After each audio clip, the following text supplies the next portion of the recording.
Introducing Daniel J. Levitin, author of A Field Guide to Lies, Critical Thinking in the Information Age, published by Allen Lane, Canada. This is a book about how to spot problems with the facts you encounter.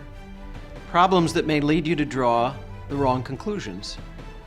Sometimes the people giving you the facts are hoping you'll draw the wrong conclusions. Sometimes they don't know the difference themselves. Today, information is available nearly instantaneously, but it is becoming increasingly hard to tell what's true and what's not, to sift through the various claims we hear and to recognize when they contain misinformation, pseudo-facts, distortions, and outright lies.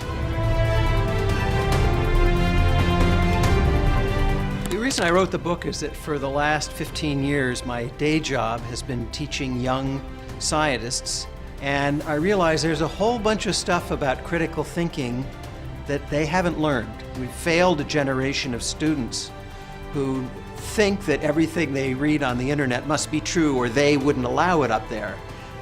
You know, a lot of people don't realize there is no internet gatekeeper, no police. Facts and pseudo-facts live together and they're almost indistinguishable on the internet. So there's an educational component and there's an information overload component. We're so bombarded by information that we feel that if we were to take 5 minutes off to think about something, we're going to fall 10 minutes behind. And we feel so overwhelmed, we just start accepting things rather than challenging them. We hit the like button or the thumbs up button to things that might be ridiculous, but we figure, well, it was somebody else's job to figure that out, not mine. You know, I think the rewards of critical thinking are very clear. They're associated with longer life, better life outcomes, health outcomes, happier. You end up making better decisions if you used evidence-based thinking. Often bad decisions leave a big mess, and it takes a fair amount of time to clean them up. Good decision-making entails taking in the evidence, keeping your emotions at bay long enough to weigh the evidence in an impartial way. Then use your emotions to feel outrage or joy or excitement or whatever, anger, whatever it is that will motivate you to act. The one thing I'd like readers to walk away with is a sense of empowerment, that yes, we can do this for ourselves. I don't need to rely on someone else to tell me what's true and what's not, what's plausible and what's not.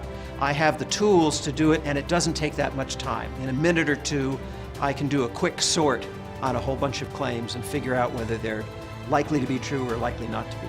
And of course, that translates to a whole lot of better life outcomes, life satisfaction, if you know how to and apply evidence-based thinking as opposed to just crazy thinking.